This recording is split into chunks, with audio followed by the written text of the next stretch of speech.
NYANSAPO ahefo said the bia kase ya mamre ni amane no aye asante amamre ni amane eduru sa abresi adusa asante yo amamre ni amane sabre wuti se etuni kasa na ti se etuni tutu a hu se enema edi ehim wo hono ma ekoba no chese ye wo hene sabre afi na oba na brempofo na hema na mahene no na hema afo amahema afo dodo na atenase sabre wo hena mu na se tu abibio na se tu aponyamo na se tu nyam kase no akasa so afi na ebraso a oba no ba betina se nti wo hu se enema edika pie ansa na hu se eno ne nsenche ne edede hu se enema ebe de chese wo hene na akasa so eba wo hu se ye ditebudiofo no omode apie wo hu se eye bomafo no do mo nema omoye no omo so eba afi no achi no bo se bo mutani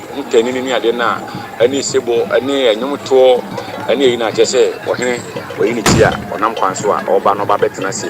na eye na desifo ne na hemfo ne na brempofo amanhene na eba betwa betina se no omaba no ma ba na betina se abepa no yakọ se Abusuapanyini ene ne wofa ase na ene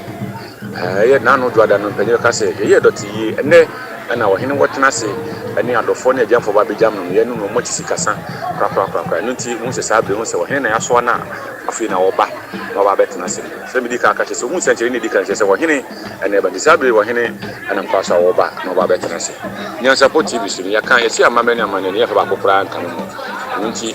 yo hu no ha bia ene ma ekoso ayo asantemem aye asanteman kuropon a ifen se umase na hia ahemfie baby a oman no asanteman omusia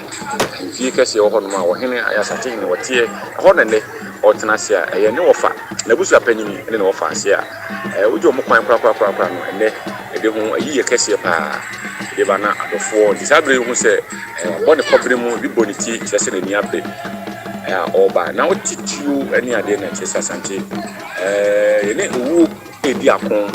antina hu se wo hene oba otitiu titen owu amowu an timode na woni ye edi akon a obefa ye tufo na Abusuapanyini ene no fa ase kra ene Ebusuani ni edi akon ti buna ne etu ahodo a tu emu odu ti anantatuo nyina ti se edede foku bia wasantimem jase kontre akwam anantafo obia ye na famude obia ba de sese woye bia oye ama medi no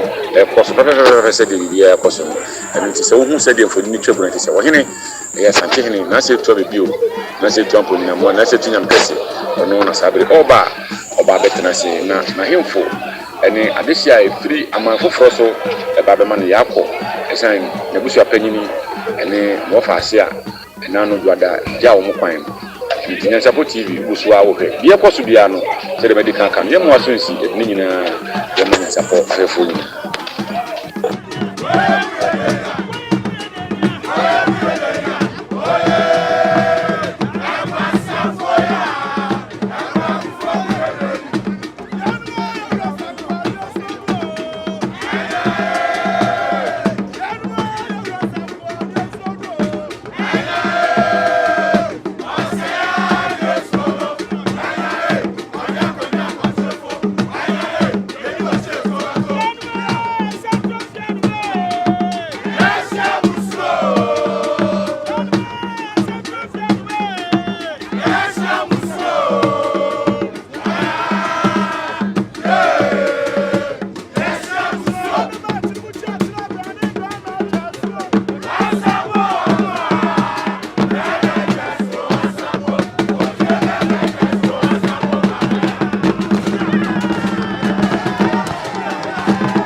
so sabre yene beka se lonsiaba ada nananom se lonsiaba de hu ayewura sabre ohene asore opemso amane muso se de be na info efire chire amobaye omso betamo muso sabre ohu se dom no nyina obia asore ja obesole na fe watiatia na info no nyina nsana babi obedu obetwam bia no so omo maka nso timi asole akoti sabre opemso asole asabre enche obesole ohene asole osole enema edikan ya eba na na baka se chire ni adedi mo so ohene asole ni nyina na edikan a eba no on se eye ade asu obi nyanya obi nema bebro ni nyina eba edi ada jampa ohene asole sabre wotiatia ogusu tiatia no wia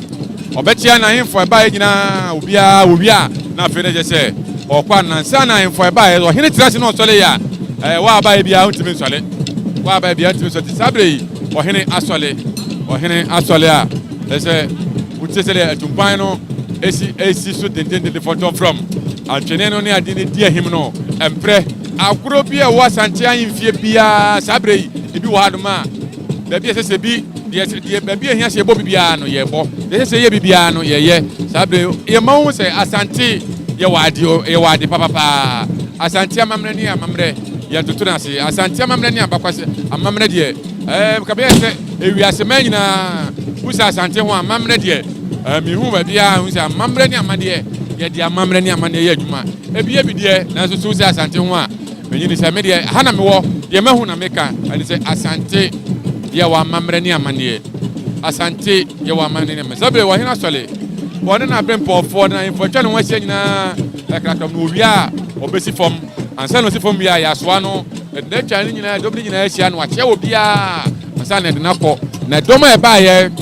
ahemfo abrempon Amanhene omu nyina soso atimi asole no makra se sabre nyiro dwa ne sa enti wo hene amanu se nchi ne nyina ka bom ofifi on ma chese wo hene nyansi fom ti free simpie ne so onyansi free simpie so pe na chese o si fom na watiatia ko se obafra pakan ye de twa nyina ahia na afi ye hu se wo hene kọ enti ahemfo ne adofo ba nyina obia soso ebetimi akọ yo na wo hu se yaso tani sade kalentiti amamene amane sabre de ka se wo hena sole esuma ba nyuna 20 ye na nanom amamene amane kwase so tani sade wo hene ba di wo hu se onye nya so tani se ya obe ho no be firi ona sakọ efeche se yaso tani a ya de hwe wo hene ekwan obla sabre ne nkane ani ade abusa tetene ebi ni ho enti yaso tani a sabre nana eba no ano na de hwe nana kwan a ebra wo hene ebayi ena nanom amamene amane kwaso omu asotani edum na ye nyam no na ye ka be obitimi sotani di twa kwansiri be se de ho eno eni asotani di wo hene ni ma se enyuna jo enu che se sotani ne adidi nanim abra eye ohene ebayi Otumfuo Osei brafo no ono so na wo se sabre ogina ho na eye konta se wonwe de hye Otumfuo Osei brafo so na wo se sabre ono so odi animu a oba no Otumfuo Osei brafo no ono na sabre hu se ono so odi sabre ohene ochiacha na hemfo no na yese ogusua ochia na hemfo no ogusua ochia ohene na achia no ohene okra na hemfo ene adofo a efre chichiri eba me jam no bra ne ode na Abusuapanin ene ne ofase oja won kra no ono ene nti sabre ogusua okra ogusu chacha na ote anyomni ade chese Asante amamre efe Asante amamre akono Asante mahenie yede sa pepe ya sa e ma hu se Asante ye wade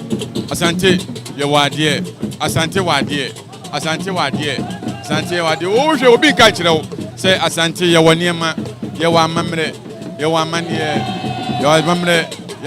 na ye tutu ya amamre fom ye fa ya amamre ne amane so ni agro we ma hu se ye wa amamre ne amane iti anyuma ya koso ni adi sa pepe Kenya bi kumi o chiri waba Afafa nana Papa mama Otiwoba.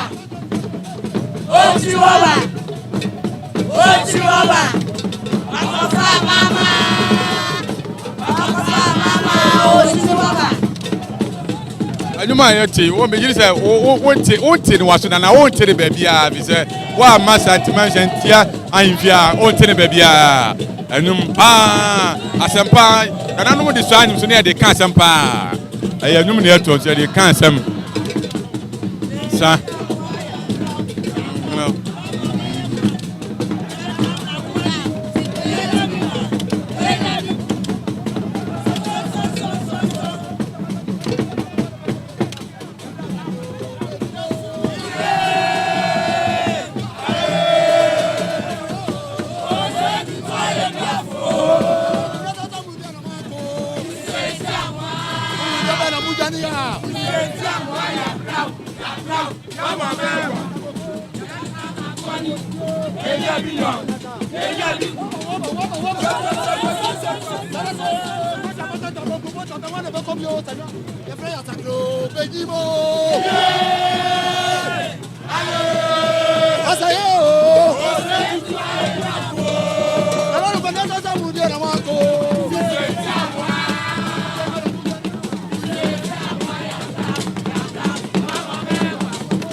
Asante wo mamre no kure ni nyamenum amamre ne ye yampa ye amamre asante wa amamre ni amane ye wa amamre papa yeah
Sabrina Yuguso aka ya hwefo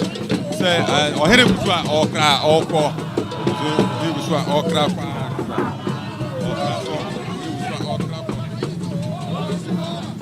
okra kwa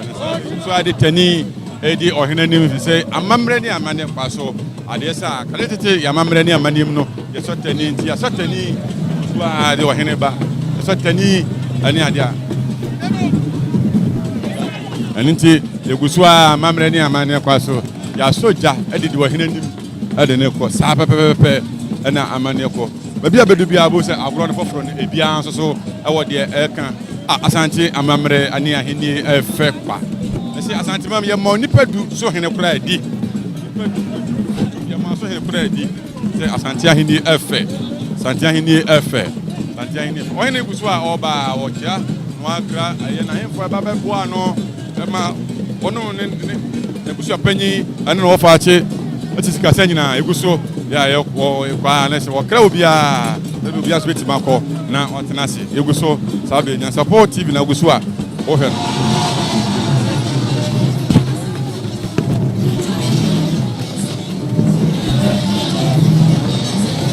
wa ma ofo ni ankyere menhia anfi agese